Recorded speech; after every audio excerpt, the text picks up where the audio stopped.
All right. It's that time. It's time for Beyond Sight and Sound. Let's do this.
Hey boys and girls, we are going to talk about S&W shooters and prospectors.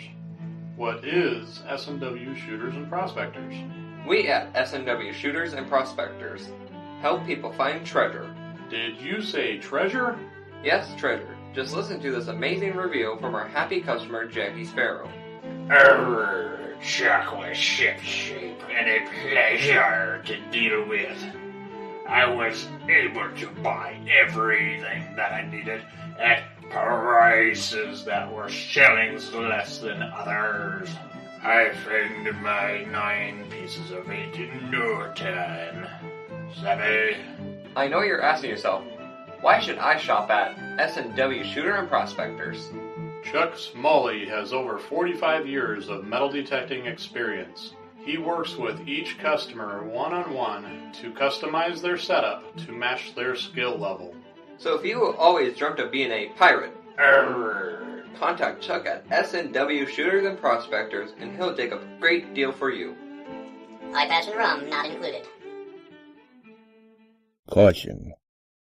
Please do not operate motor vehicles or power equipment while under the influence of this show.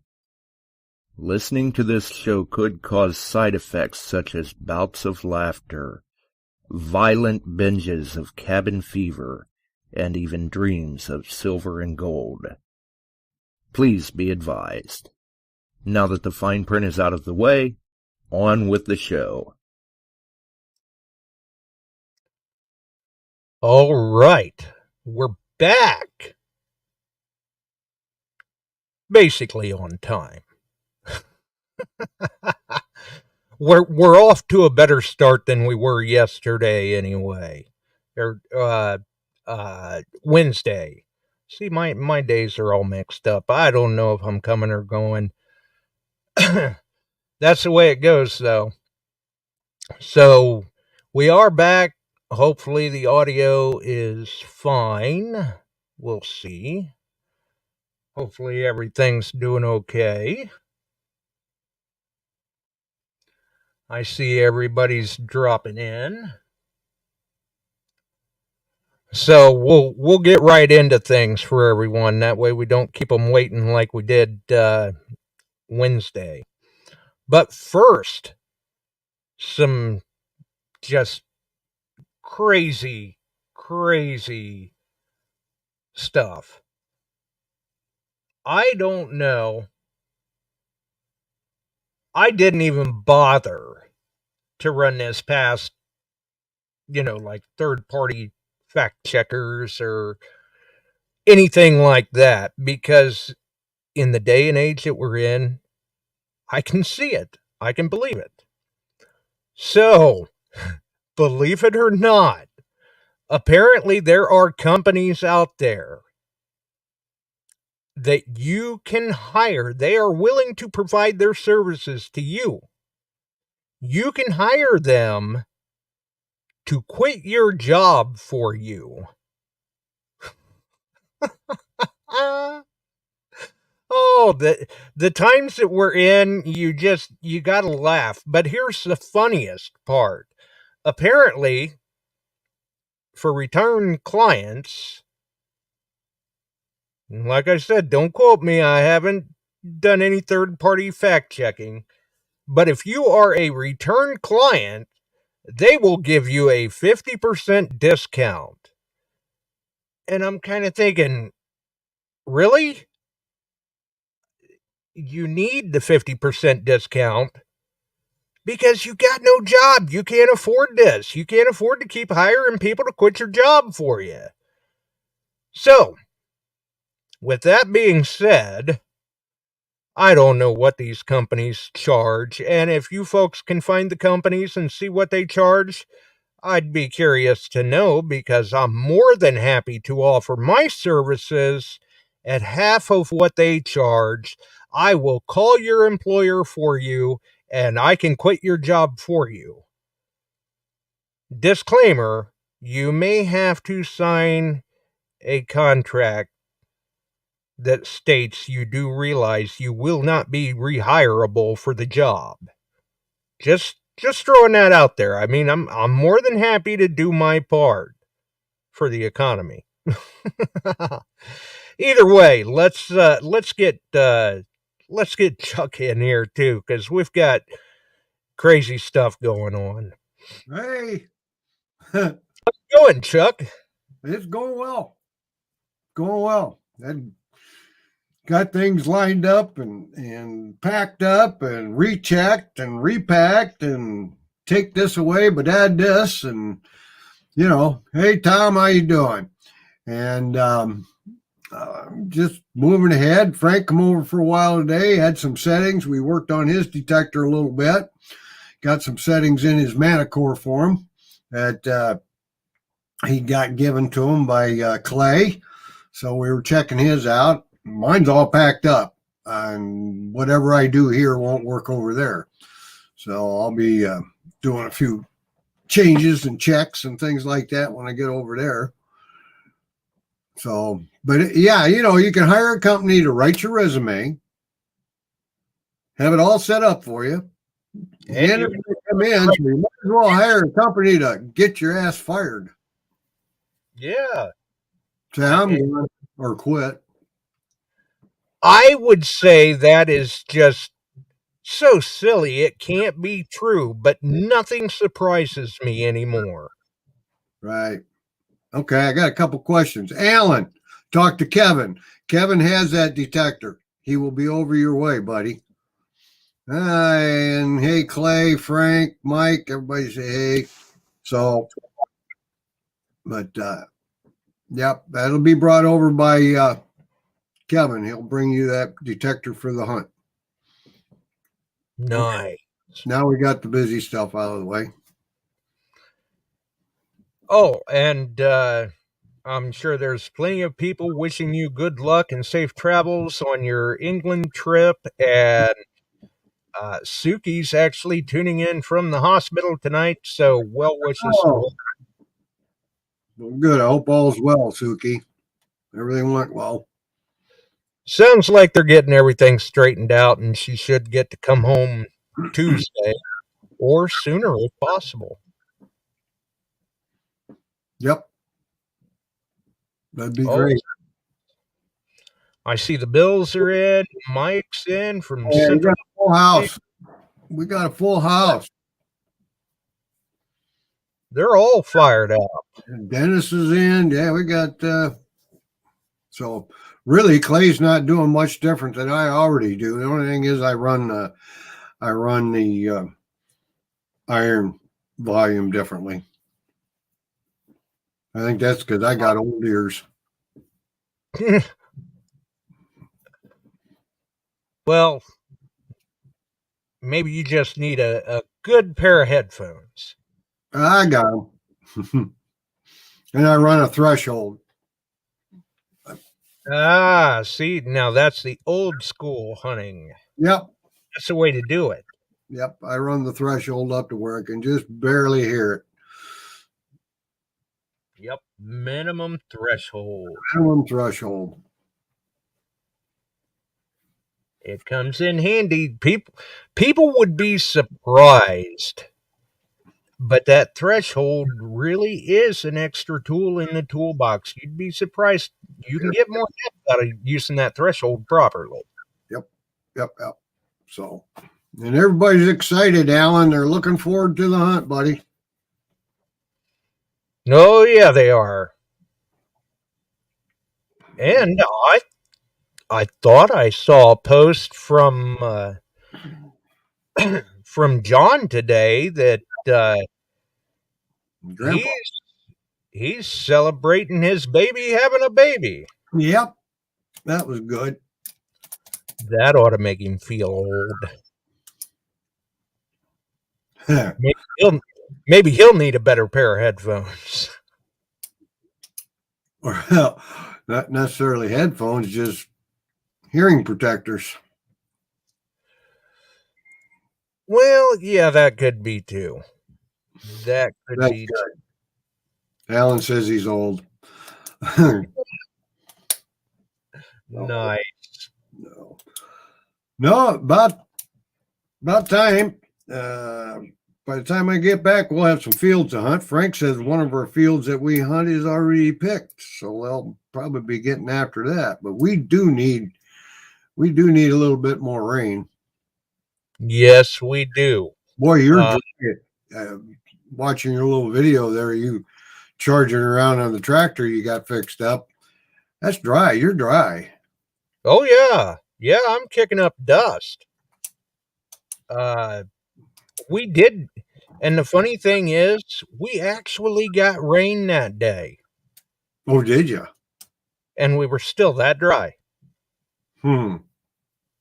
It's insane. I mean, yeah, the ground soaks it in, but it wants more. And if you cut a plug, you get inch and a half or so deep, and it just turns to powder. Nope. It's not good. The weather patterns have really messed with the gardening season for people. It's messed with the detecting season for people. And now they're talking wreaking havoc. What is it? La Nina this year. La Nina. Where it's warmer. Not the cooler which one is it? I'll get them mixed up. El Nino and La Nina. Right. Well, whichever the one is that's hotter, the hotter waters, they're watching a thing. This guy does predictions on YouTube. He's a meteorologist.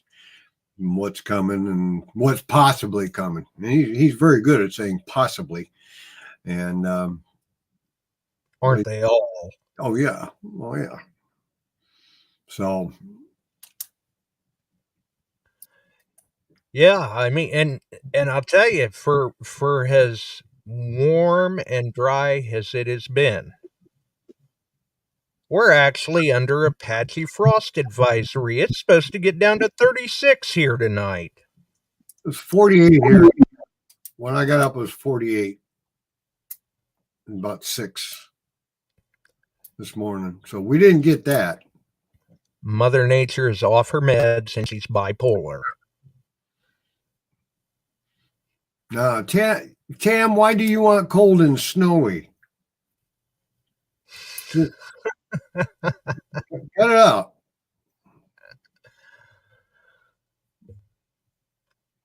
Yeah. Yeah, it's getting about the time I need to quit toying around with tractors and start toying around with snow blowers and chainsaws and leaf blowers. Yeah, I got a thing in the mail where the Northern Tool. They had their snow blowers for, plows, all this to get ready for winter. And I'm like, I don't even want to talk about that right now. Right, yeah. We haven't even hit Halloween or Thanksgiving. No, but where was I at? I was over at Costco. And they got Christmas trees up. Oh, yeah. The other day I had to walk into Walmart and get a prescription, and I walked past a 4.5 foot tall snowflake that you can decorate your yard with. It's too early. Nuts. Yeah. So, And I did have another question from a couple of people. Everybody wants to know, you finally retired the Samsonite yes, I did. and you got a new one. You found one that fit the bill quite nicely, chopped around and everything. What color did you choose? A blue, deep blue.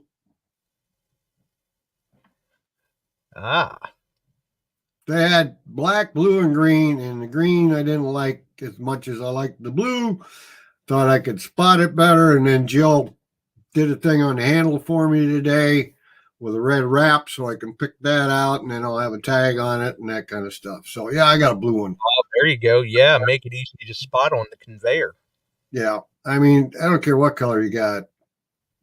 Everything coming out the conveyor, 90% of them I think are black, and then there's a few odd ones that are bright pink, things like that.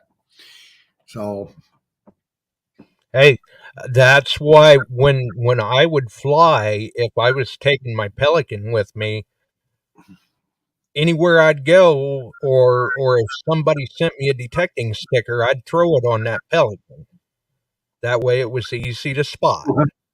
I can tell you a story. Since Frank Juarez is in the house tonight, Dennis and I Kevin Smoot and I are at the airport in Moline having a cup of coffee. Of course, Frank and Dave are showing up. We're all on the same flight. Over the PA comes an announcement with the gentleman who left his luggage on it with the treasure hunting stickers all over it. Please come pick it up, or his carry-on bag. One of our guys. Kevin looked at me and he went, Frank. And we started laughing. Here he comes. Yep, it was me. I left my bag up at the main desk. Yeah. So having treasure hunting stickers on there is a good thing because they announced it that way and all of us knew it was Frank's. Right, yeah. Then we all know whose bag it is. Yep. So we got a good chuckle out of that. And then there's the stories of Wendy's. There was a lot of good stories that came out of this trip this year that will get retold a few times, yeah. And fines and all kinds of stuff. Alan will verify the Wendy's gift card. So it's a good time. Oh, that sounds like it.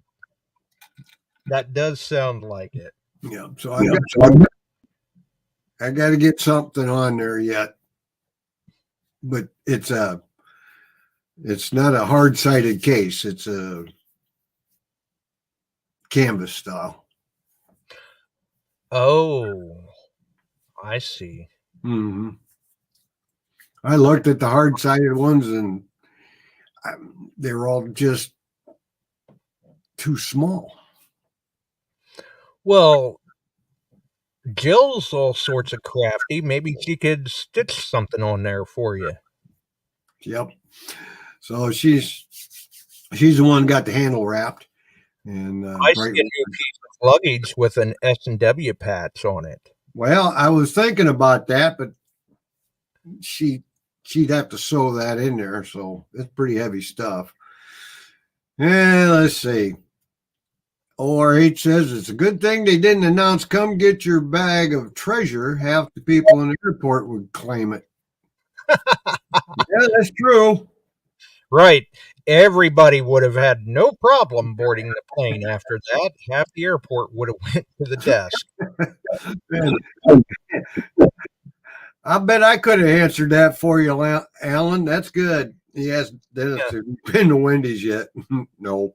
See, if it's stickers, we know it's Frank's. If it's got treasure in it, it could be half the airport. Half the airport. RH is correct. Yes, he is. Yes, he is. Yeah. Hey, and I'll tell you what, speaking of fun, I gotta bring this up because I'm sure you have had to have heard calls like this Oh, here we go. in the past. Yeah. Apparently, there were some people at the local campground the other night that might have been a little overindulgent. No. You think? Because we're sitting there. I wasn't paying any attention to the scanner. And all of a sudden, Tam just busts out laughing. And I'm like, what is going on? She says, didn't you hear that? I said, hear what? She said, they just contacted the sheriff's department. They want someone to come out to the campground to row 20 because somebody just called dispatch to tell them there was a spaceship on the neighbor's camper. I haven't had a call like that yet. I'm thinking we didn't hear anything past that, so I'm thinking it's because the cops went out there and went, okay, who called us? You did? You're cut off. Go to bed.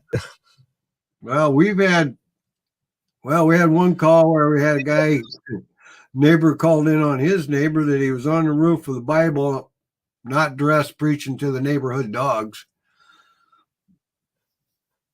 Wow. Talk about shouting it from the rooftop. Yep. And the same guy had a couple other incidences, but he got reassigned someplace else in the world. I wonder why. Yeah, oh man.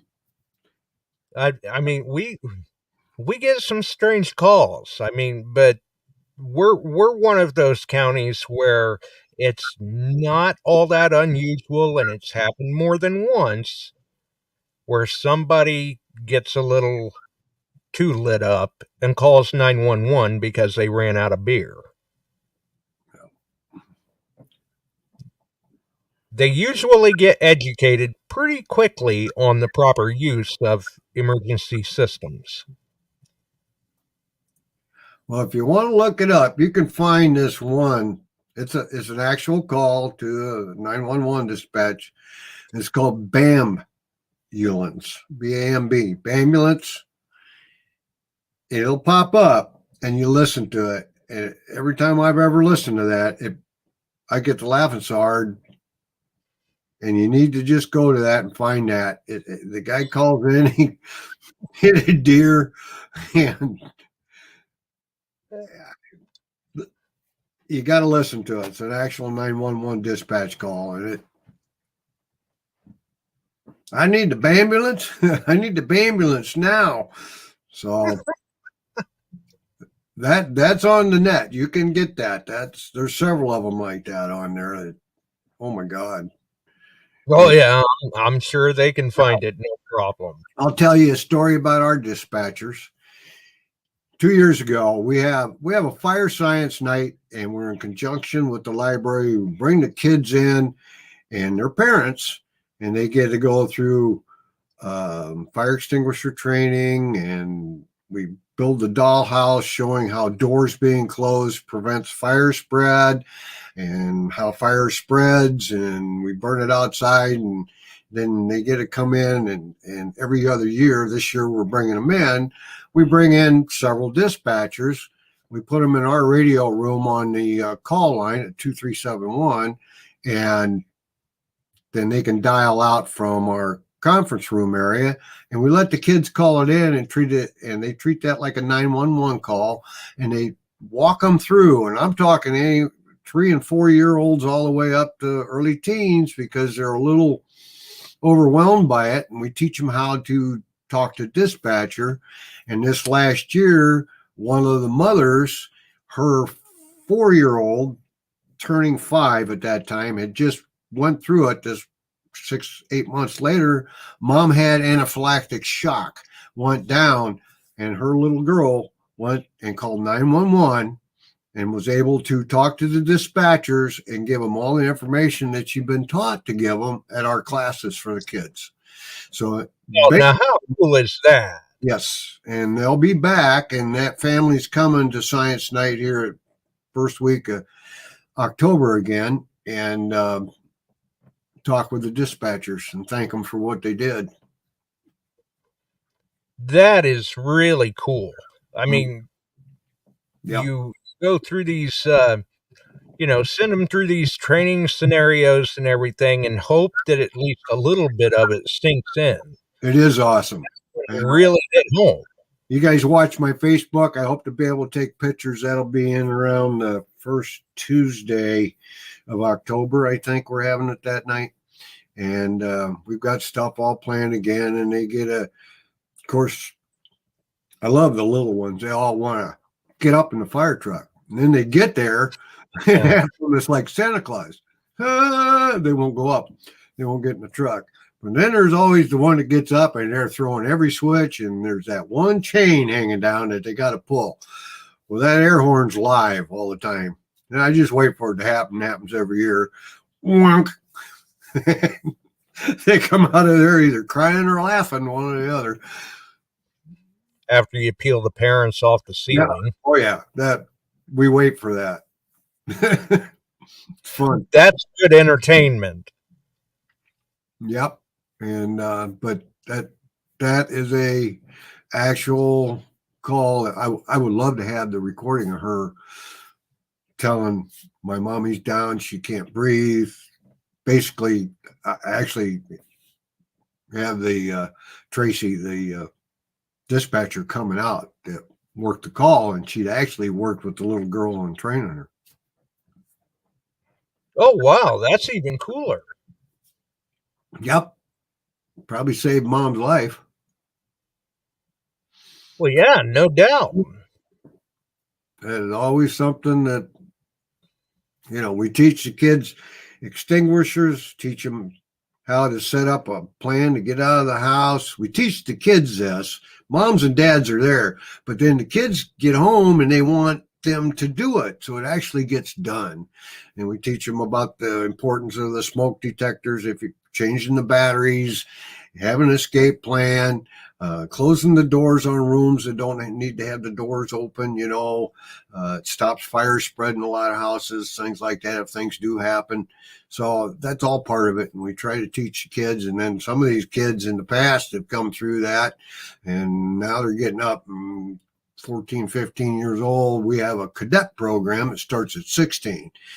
So they've stepped in and see what it's really all about.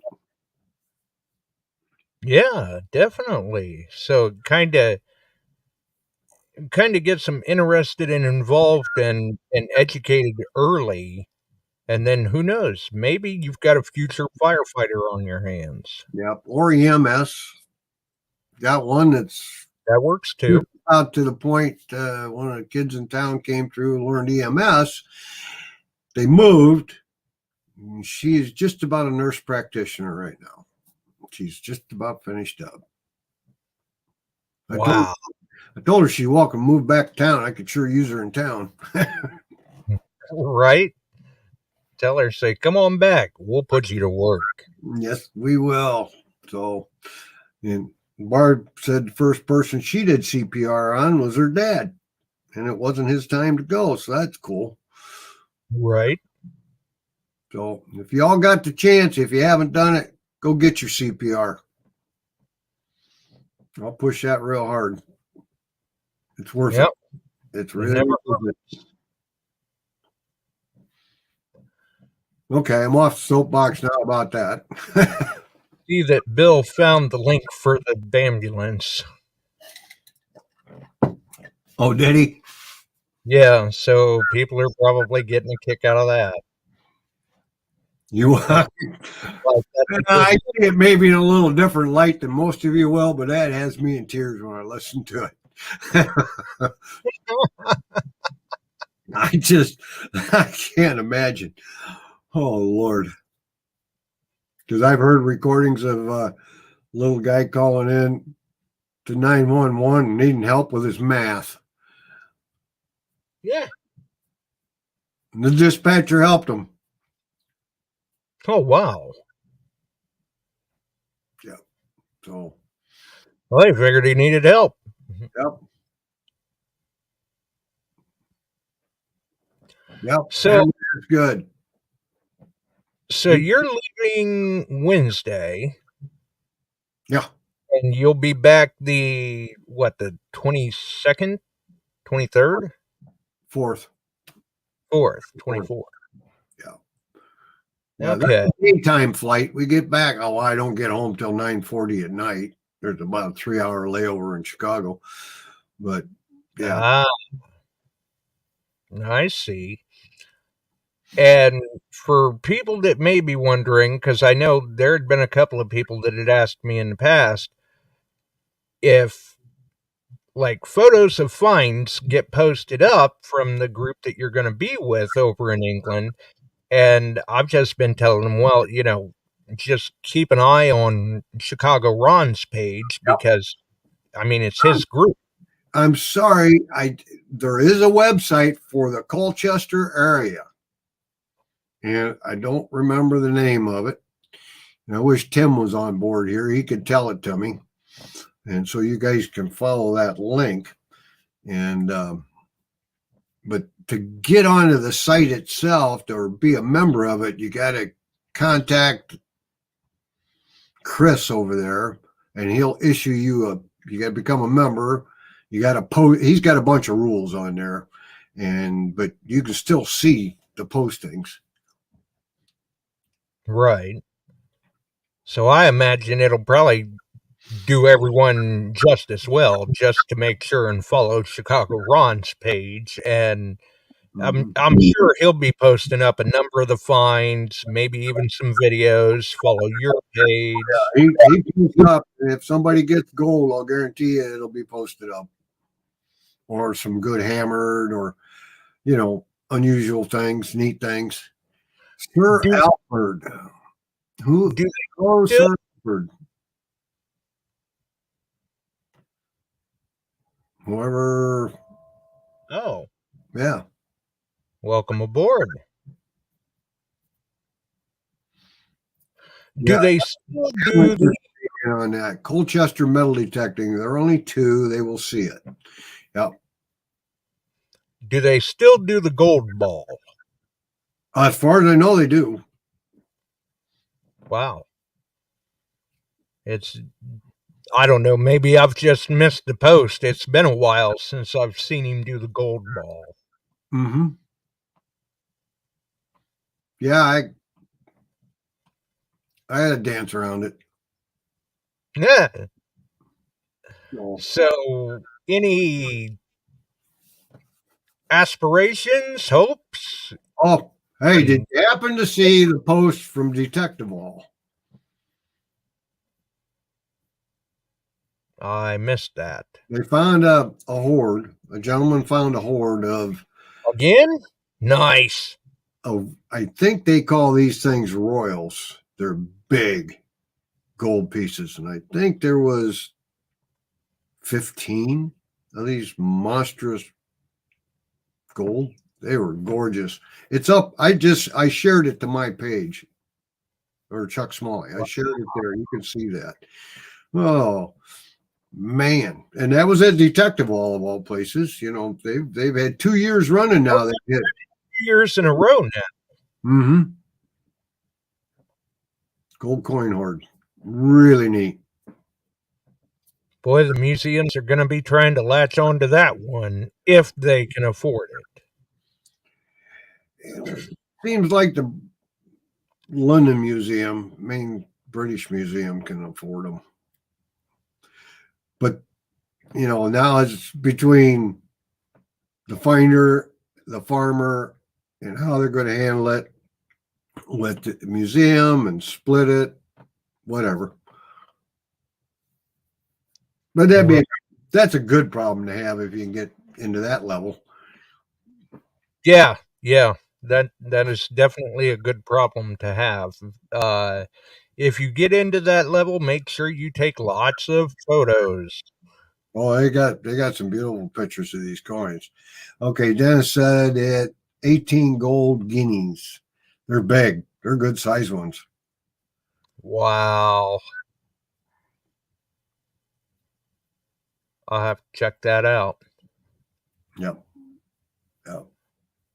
But They didn't have a lot of explanation, ORH, on where he found it or where he lives. And they found it with a Knox 900, Jason said. So, Oh, imagine that. don't surprise me. Well, now, and to be fair, I mean, last year I believe it was Nokta Machines that found that hoard.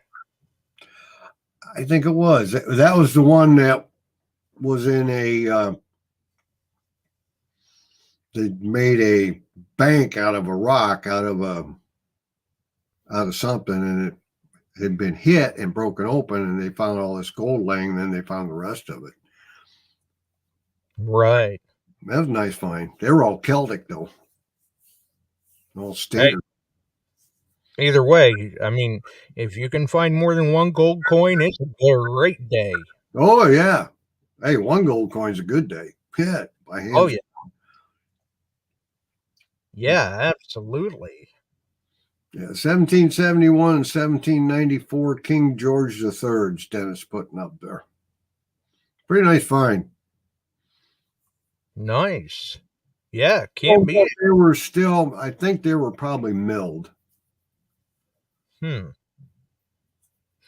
Well, and I mean, it just goes to show you, look, I mean, you're over in England, the years of occupation and history, I mean, it's kind of unrivaled, especially with the freedom to detect. Right. And people are still kicking them up.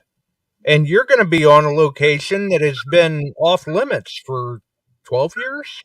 12 years. Maybe a little longer. I don't know. They said it was at least 10, 12 years that no one's been allowed on it because it's been under archaeologic preservation, and they did some stuff out there. And now, yeah. Alan says they found 3 staters on the sites we're hunting on, 2 at Mary's and 1 on another one. I've hunted at this site that he's talking about. So, yeah, they've been plowing the fields and things just coming up. And actually, I think they got a little rain. They've been extremely dry, so the rain helps. And with him saying that they found some on Mary's, is that the same Mary that Tim got his ingot? Yeah, that field was named a hoard field. There had been a hoard. They found a lot of gold throughout that field over many years. And it's now, you turn them in, they've got them. A lot of the guys are getting them back. But that's a hoard field is what it was. Right, yeah. The museums are going, yeah, that's nice, but we've already got one of those. You got it. Yep. Which if it were me, I wouldn't complain. Fine. I get to take it home. Yeah. Nope. Nothing. I wouldn't complain either. One of our members in the club just got his hammered in American Digger. If you see this month's American Digger magazine, he found one. He was over for John Deere, and he's in our club. You have to look that one up. So, yeah, there's gold to be found laying around over there. Just got to get over it. Oh, yeah. I mean, you can find it here, too, but not like you can over there. Yep. The odds of probability go up once you go overseas. Yeah. But then again, because you don't know. Could be Roman, could be Viking, Celtic. Yep. English. Yeah. I mean, part of the fun of it. Yeah. And I've even heard of one American gold piece being found over there by the crew in the past. So I have heard of that, yes. Yeah. So, which seems crazy. Fly all that way and you find an American gold coin. Right.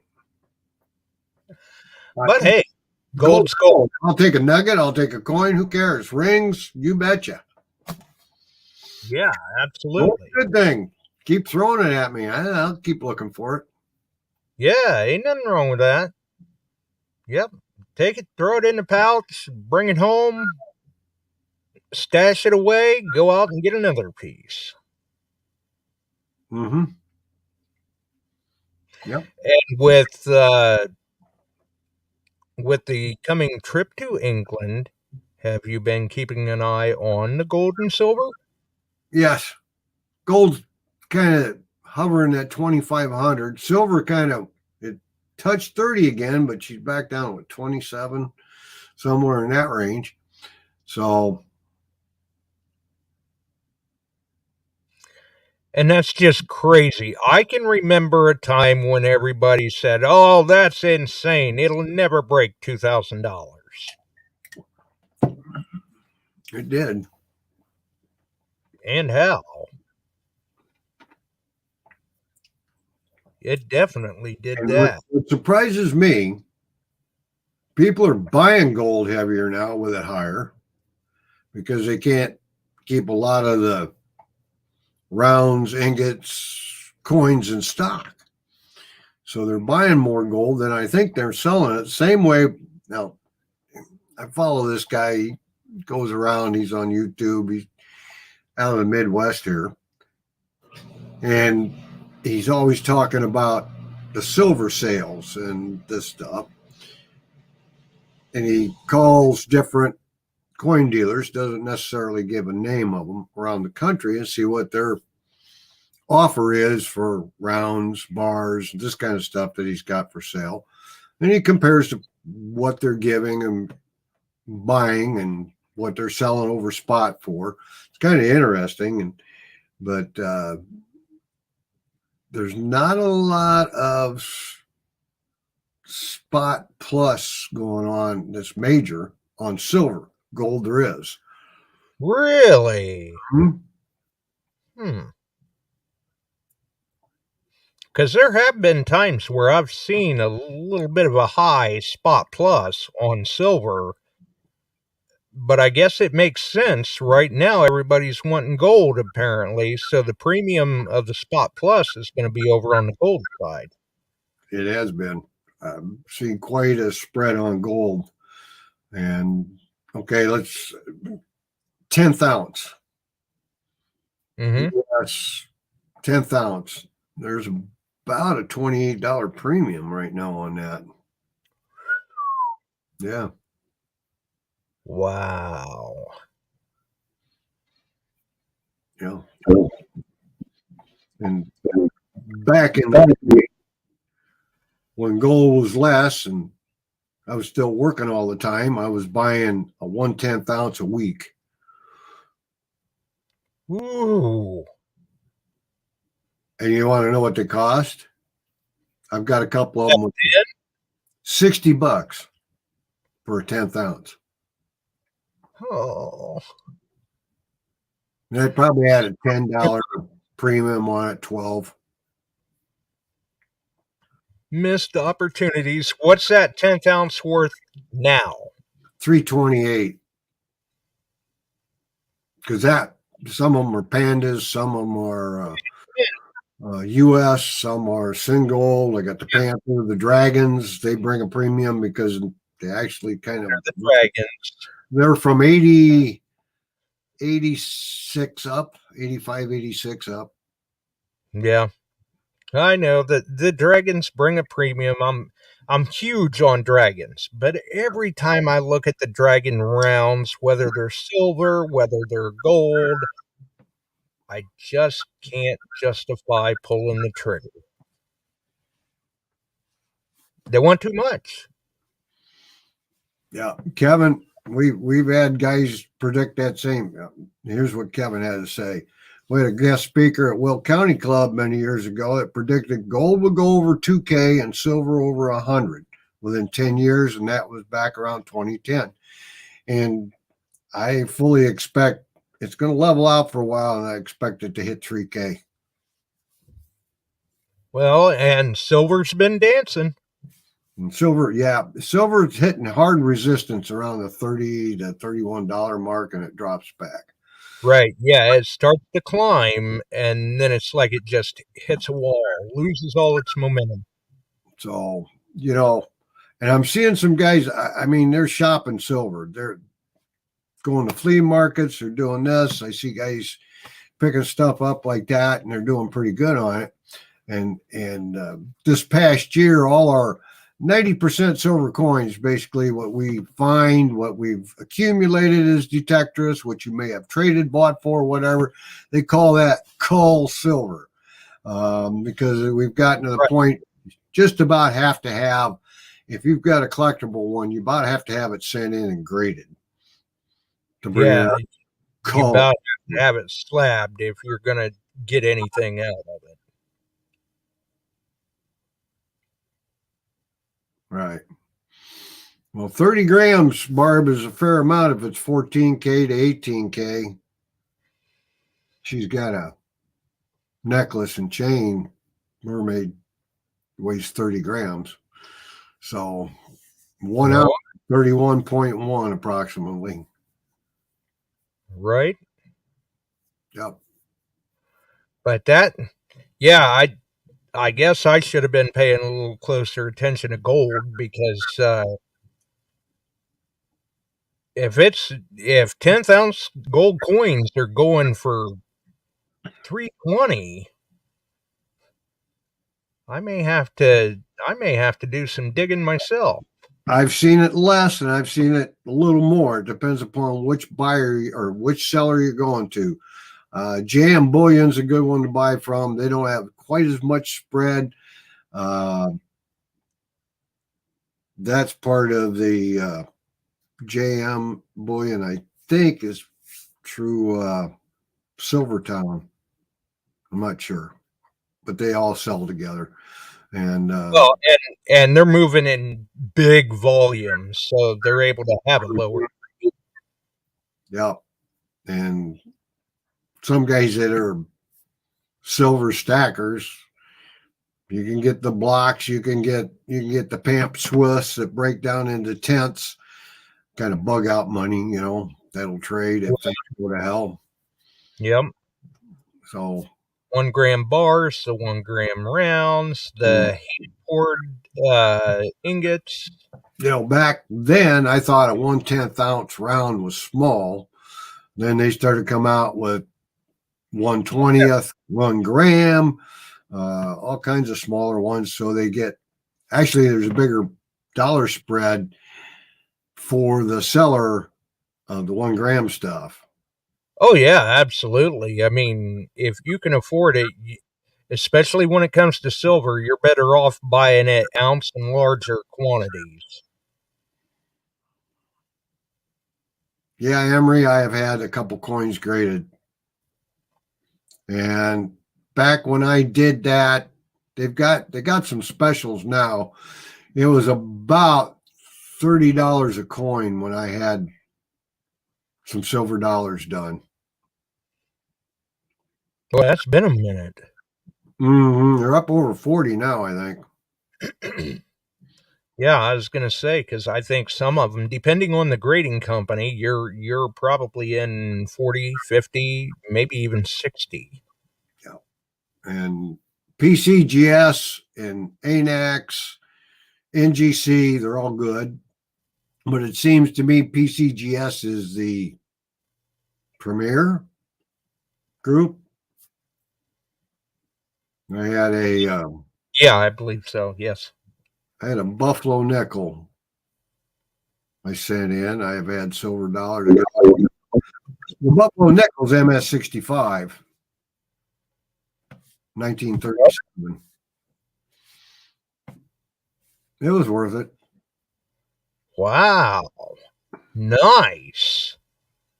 So, yeah, it's worth it to have them done with all the counterfeiting going on and all that crap. Sometimes you just don't know what you're getting into without, and so good the experts can't tell hardly. Yeah. Yeah, it's unfortunate. They are getting pretty good at that stuff. I mean, and they'll get it right down, weight, look, everything. Yep. Yep. So Some, I mean, there's a few of them over there that are very creative.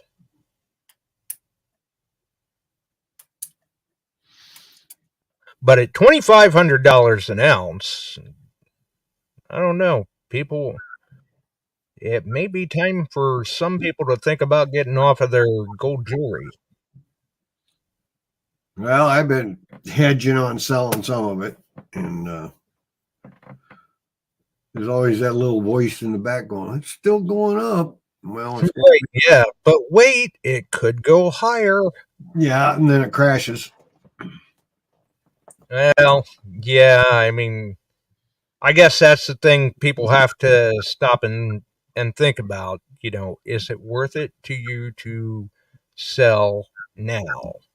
And for many of us that we're out there, we're finding these pieces of jewelry and everything. They didn't cost us anything but a little bit of time. Yep. So maybe it is worth it. I mean, for others, maybe it's not, because it's not like gold comes up real regularly for some people. No. I try to go to gold can be found. That doesn't mean you're going to find it. Right. Yeah, exactly. And gold is where you find it. End of story. I've found it in places that you wouldn't believe I found some gold. So, jewelry. Right. Yeah, it can turn up in some odd spots sometimes. I mean, yeah, there are those times where, you'll pull up a ring or something and go, that doesn't surprise me. I'm on a beach, or I'm just off to the side of what was once a beach. Mm-hmm. Then you get out, say, in the middle of a farmer's field, and you dig up a gold ring. You're going, okay, I didn't see that one coming. It's just the way it is. Yeah, you just got to make sure to dig those stones. And Alan's right. You can get a membership with PCGS, and you get a discount for that. And then another That thing is, where your coinage,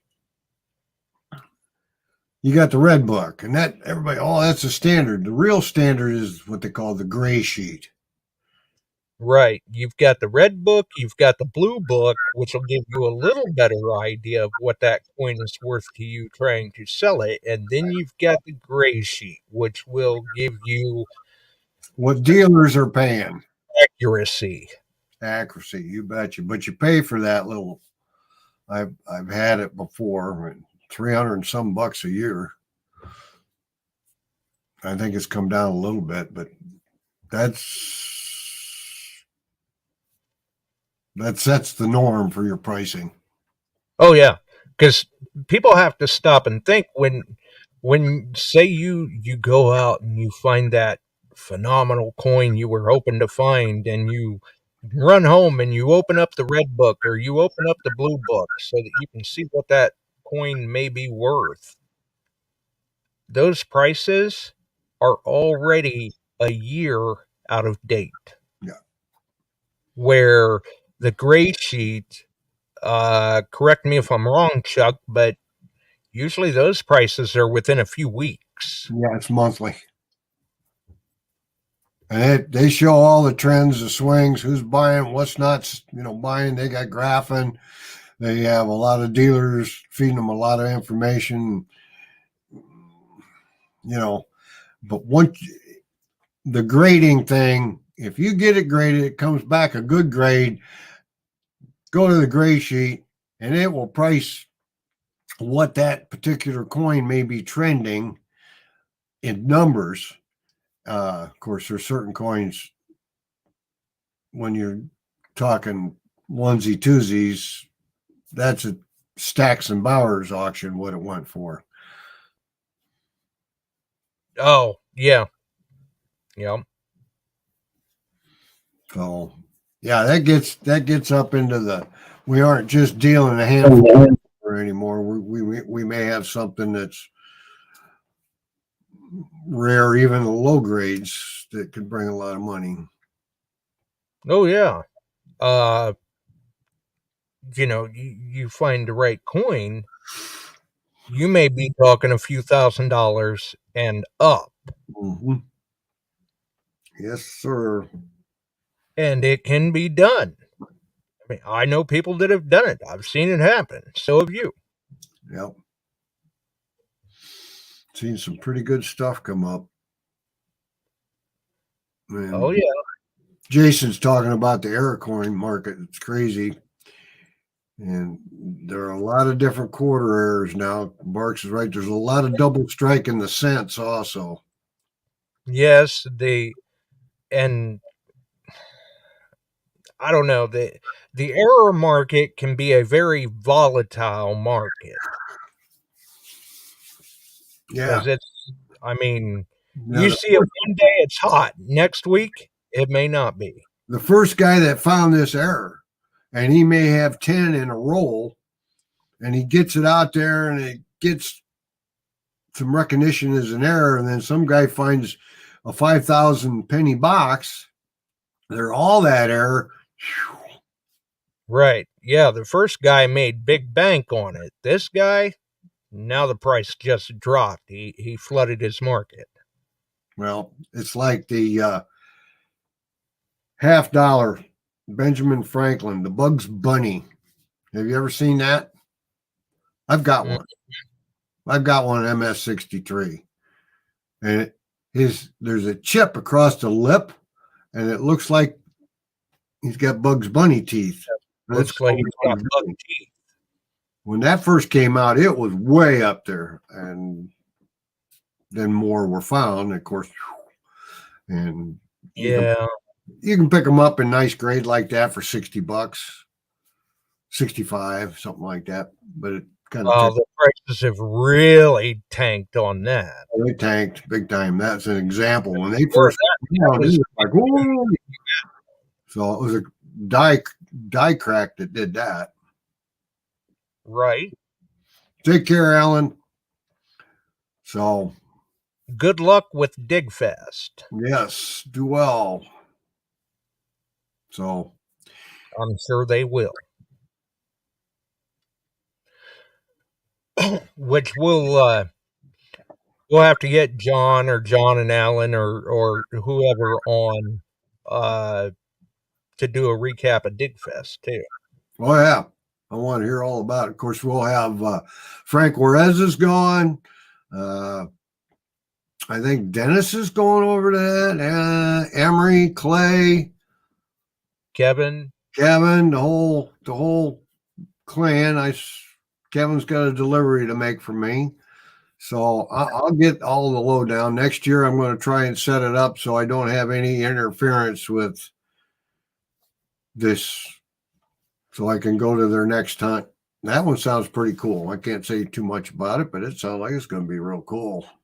It does, yeah, and I'm excited when they can start spreading the word about that. I've already told them, you guys are ready, let me know. We'll do it again. Yep. So I'm going to go to that one. Good. Oh, yeah. Dennis isn't going to this one. Dennis, we got to set night for next year, get the whole crew up there. Maybe he's going to Wendy's. It could be. Oh, he's going to be after me. Wendy's story. Al and I are getting a lot of mileage out of that. I couldn't resist. I'm just no. So, well, buddy, I'll tell you what.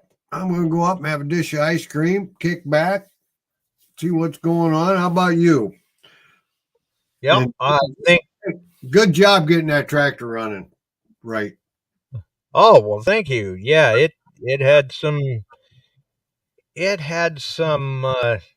issues, that's for sure. All I know is it's a good thing. The person told me that they had it in at a local service center.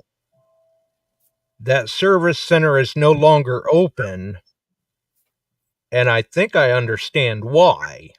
But Yep. if this gentleman asks me what I found out, I think I'm going to tell him I found out that you don't want to take anything back to that service center. Because it was, I mean, we're talking just nightmarish stuff, like no attention to detail. Let's take the tire off and put it on backwards. Let's not tighten down bolts that go to brackets that should be torqued down. Let's and this is just a quirky thing, but when we throw the steering column pinion back on, let's not even bother to make sure that the steering wheel is straight on top first. And this, you know, shop rate, what, 60, 80, maybe more an hour? You should be getting better quality work than this. Mm-hmm. But that's the way it goes. Now shop rates have risen to 75 to 85 an hour. Yeah, it's crazy. That's why I've got it posted up for what I have. I mean, I've got some time in it, and don't get me wrong, it's well worth it. I mean, that's a good running motor. Those Kohler 23 horse cast motors, them things will run forever as long as you keep the maintenance up. There you go. Well, anyway, everybody's wishing me good luck and having a safe trip. I thank you all for that. You all have a safe week, and we'll be thinking of you all when I dig up a piece of gold. How about that? We'll see. Right. Well, hopefully we'll see it on the page soon. Right. So we'll do good. I'm looking forward to it. And good luck and enjoy the ice cream. Yeah. Sounds good to me right now. You guys be safe. Oh, take something cool to show me when I get back. There you go. We'll see ya. See ya.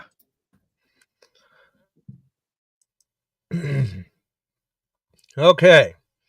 Also for people that may be curious, we do have a message out to Liz Diggin' Canuck to see when we can get her scheduled for a show as well. I know I had mentioned I would drop the flyer here soon, and I still do need to get that done. But I want to say the 18th, we've got Butch Holcomb from American Digger Magazine coming up to talk about the hunt down in Texas. The American Digger Gypsy Jules birthday bash hunt in Texas. So we do have that coming up. Also, another reminder for those that may have missed the announcements in the past. Wednesday, there will be no show. No show Wednesday the 11th. It's that time of the year. Thursday, I've got an early day. It's treatment time, so we'll see how things go.